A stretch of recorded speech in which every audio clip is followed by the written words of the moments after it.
ఓం విదురాయ నమః. సమస్త సమంగళాన్ని సంతు సర్వే జనాః సుఖినో భవంతు. నా వీడియోని వీక్షిస్తున్న పెద్దలందరికీ, సభ్యులందరికీ నేను మరోసారి ధన్యవాదాలు చెప్తున్నాను. ప్రీవియస్ వీడియో కూడాను చాలామంది ఆదరించి దాదాపు నా సభ్యత్వం 2400 ఉంటే కూడాను 3200 పై చిలుకు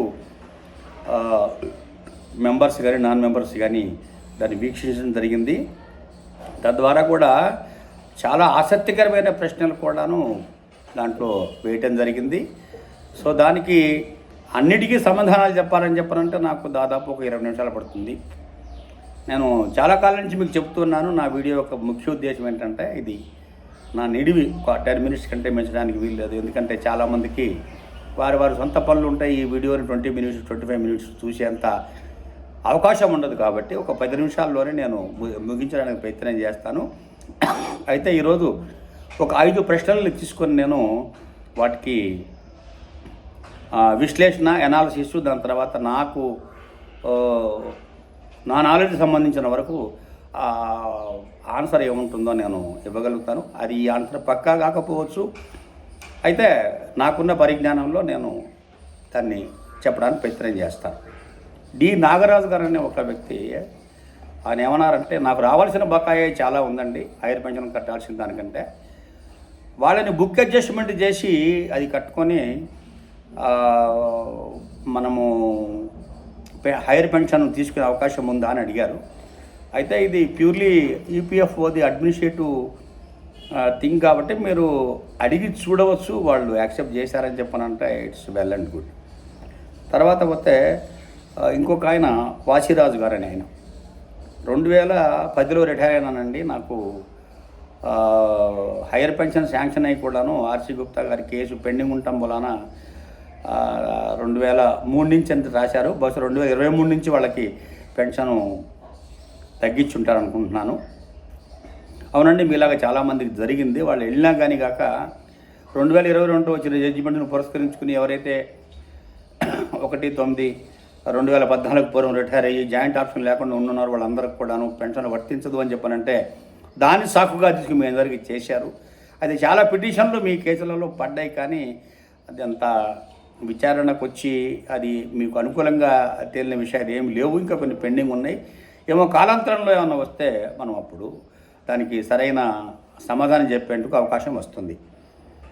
తర్వాత ఏపీఎస్ఆర్టీసీలో పనిచేసే ఒక 2016లో నేను 1.63 lakhs కట్టి ఉన్నానండి. ఇంతవరకు హైయర్ పెన్షన్ శాంక్షన్ కాలేదు. దీని గురించి ఏమిటి అని అడిగారు ఆయన. అయితే మీరు పిఎఫ్ డిపార్ట్మెంట్కి వెళ్ళండి. అసలు ఫస్ట్ ఏపీఎస్ఆర్టీసీ వాళ్ళకే అసలు ఈ హైయర్ పెన్షన్ ఒక 16 మందితో వాళ్ళు మొదలుపెట్టి ఇవ్వడం జరిగింది. మీరు ఒకసారి మీ డిపార్ట్మెంట్ నుంచి తరపు నుంచి కానీ, లేకపోతే మీరు డైరెక్ట్గా హైదరాబాద్లో ఉన్నట్టయితే బర్కత్పుర, లేకపోతే అక్కడ విశాఖపట్నంలో ఉన్నట్టయితే కనుక మీరు వైజాగ్ ఆర్పిఎఫ్సిని కాంటాక్ట్ చేసి ఏంటని కనుక్కోవచ్చు. ఎందుకంటే మీది కూడాను ఈ ట్రస్ట్ కిందకు వస్తుందా లేకపోతే మీరు డైరెక్ట్గా కట్టున్నారా అనేది నాకు కొంచెం ఐడియా లేదు. లాస్ట్ టైం నాకు తెలిసినట్టుగా మీరు అందరూ కూడాను డైరెక్ట్గా పిఎఫ్ డిపార్ట్మెంట్గా కట్టున్నారని చెప్పి నాకు తెలుసు. అయితే మీరు ఒకసారి దీన్ని పరిశూ చేయండి. 100% మీరు కట్టున్నారు కాబట్టి 100% మీకు ఇచ్చే అవకాశం ఉంటుంది. తర్వాత ఇంకొక ఆయన, ఏమండి డిమాండ్ లెటర్ ఇచ్చే ముందే మనకి అన్ని క్లారిటీగా మీ పెన్షన్ ఎంత, మీ వ్యవహారం ఎంత అని ఎందుకు వాళ్ళు చెప్పటం లేరు. మరి చాలామంది యూనియన్స్ వాళ్ళు ఉన్నాయి కదా, అవన్నీ కూడా ఎందుకు దీని గురించి గట్టిగా మాట్లాడి దీని గురించి ఎందుకు వాళ్ళు ప్రెస్ చేయట్లేదు డిపార్ట్మెంట్ అని అడిగారు. అయితే మీ అందరికీ తెలుసు, వాళ్ళు మనకి ఈ హైయర్ పెన్షన్ కట్టించినందుకు ఒక పెద్ద డిక్లరేషన్ ఇచ్చారు. వాళ్ళు ఆ డిక్లరేషన్లో కూడాను మా ఇష్టం వచ్చినట్టు మేము చేస్తాము, మీరు ఏం మాట్లాడకూడదంటే కూడా మనం గుడ్డిగా సంతకం పెట్టాం, అది మన తప్పు. అసలు ఆ డిక్లరేషన్ ఫార్మేనే ఛాలెంజ్ చేస్తాను. ఎందుకంటే ఏదైనా సరిగా యూనిలేటర్గా ఉండటానికి వీళ్ళే. మీకు నాకు ఏదైనా ఒప్పందం జరిగింది అని చెప్పనంటే ఆ ఒప్పందం చాలా క్లారిటీగా ఉండాలి. మీ వైపు నుంచి కొన్ని దాచేసి, నా వైపు నుంచి కొన్ని దాచేసి వ్యవహారం చేస్తే that will not become an agreement, that will not be contract under contract act 1872. యాక్చువల్గా చెప్పాలంటే ఈ డిక్లరేషన్ వాడు ఏదైతే ఇచ్చాడో it is a contract between member and the EPFO under contract act 1872. ఆ టర్మ్స్ అన్నీ కూడా చాలా క్లారిటీగా ఉండాలి. ఆ కాంట్రాక్ట్ యాక్ట్ యొక్క ముఖ్య ఉద్దేశాలు మొత్తము ఈ డిక్లరేషన్ డిఫై చేసేసింది. అయితే తొందరలో వీళ్ళకి హయ్యర్ పెన్షన్ కావాలి కనుక టకటకట వాళ్ళు ఏం కాగితాలు కావాలంటే ఆ కాగితాలు టకటక మనకి సంతకం పెట్టేశాం. మీరు చూడండి, ఏదైనా ఇన్సూరెన్స్ కానీ చిట్టి కానీ తీసుకొచ్చేవాడు ఇంత బంచ్ ఆఫ్ పేపర్ తీసుకొచ్చాడు, ఏది చదవకుండా టకటక సంతకం పెట్టేసేస్తాము. అదేవిధంగా ఈ డిక్లరేషన్లో కూడా సంతకం పెట్టి ఉన్నాము. ఆ డిక్లరేషన్లో కూడా చాలా ఫ్లాస్ ఉన్నాయి. అఫ్కోర్స్ నాకు గట్టి నమ్మకం ఏంటంటే ఎప్పుడో ఎవరో ఖచ్చితంగా ఈ డిక్లరేషన్ కూడా వాయిడ్ ఆఫ్ బినిషియో నల్ అండ్ వాయిడ్ అని చెప్పేసి దీనికి కూడాను లీగల్ రెమెడీకి వెళ్తారని నేను అనుకుంటున్నాను. చూద్దాం ఆ డిక్లరేషను సరైందా కాదా అనేది కాలాంతరంలో తెలుస్తుంది మనకి. తర్వాత పోతే ఏమంటే మీరు కోరమండల్లో పనిచేశారు కదా, మరి కోరమండల్ ఎంప్లాయీస్ ఏం చేస్తున్నారని నన్ను అడిగారు. కోరమండల్ ఎంప్లాయీస్ కూడా రిటైర్ అయిన వాళ్ళందరూ కూడాను కలిసికట్టుగా ఈ మద్రాస్ హైకోర్టు వచ్చిన తర్వాత ఎగ్జామ్టెడ్ ట్రస్ట్కి ఏదైతే ఉందో మీరు higher pension because of only ఆ రూల్లో ప్రొవిజన్ లేదు అని డినై చేయడానికి వీలు లేదు అని చెప్పని అన్నారు చూసారా.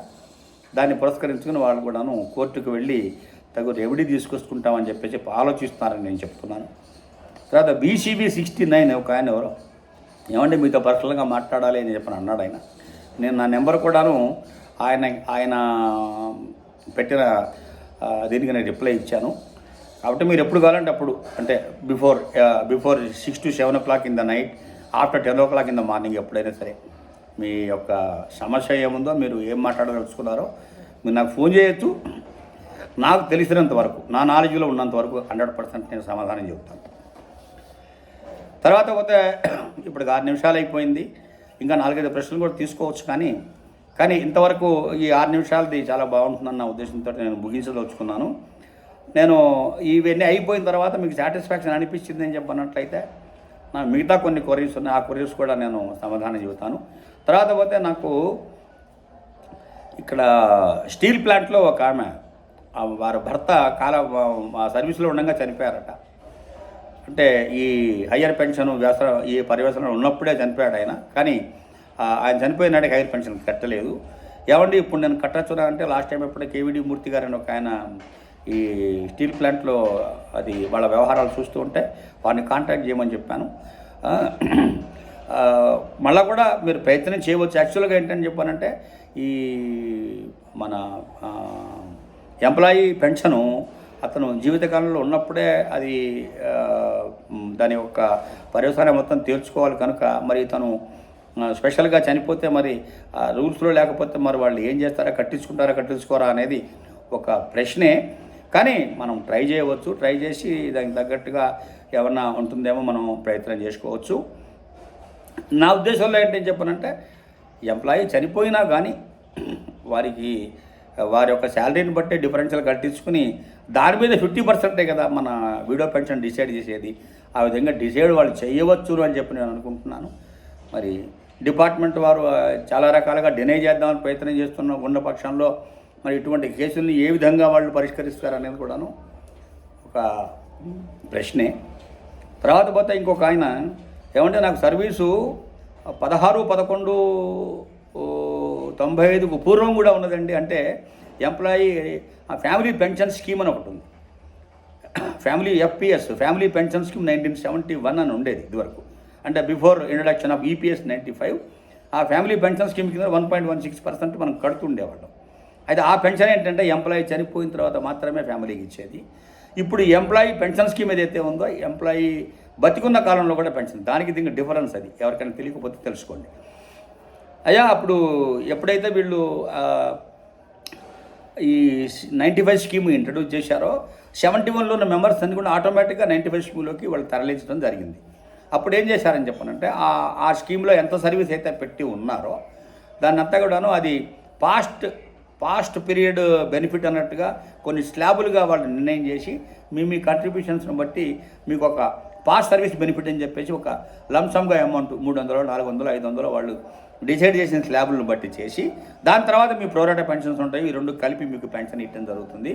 ఆ పాస్ట్ పీరియడ్ బెనిఫిట్ కూడా ఎక్కడికి ఎవరికి ఏం పోలేదు. అక్కడ ఎక్కువ అమౌంట్ లేక కట్టి ఉండాలి. అక్కడ 1.16% చాలా మీగర్ అమౌంట్ అనమాట కట్టి ఉన్నాము. అయినా సరేగాక వాళ్ళు ఒక స్లాబు ఒక టేబుల్ ప్రకారం స్లాబులు తయారు చేసి మీ యొక్క సర్వీస్ని బట్టి మీకు ఆ అమౌంట్ ఇవ్వడం జరుగుతుంది. మినిమము 2,232 రూపాయల నుంచి మ్యాక్సిమము 867 1167 ఉందన్నమాట.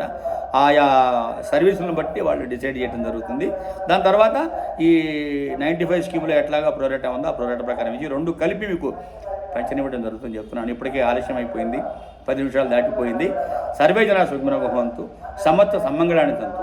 మరోసారి మంచి వీడియోలో నేను మీకు మళ్ళీ ఇంకా కొన్ని ప్రశ్నలు ఉన్నాయి. ఆ ప్రశ్నలు కూడా నేను ఖచ్చితంగా వాటిని చదివి మీకు క్లుప్తంగా నేను సమాధానం చెప్పగలనని చెప్పేసి సవినయంగా మీ అందరికి కూడాను నమస్కారం చెప్పుకుంటున్నాను. సర్వే జనా సుఖినో భవంతు, సమస్త సమ్మంగళాన్ని సంతు.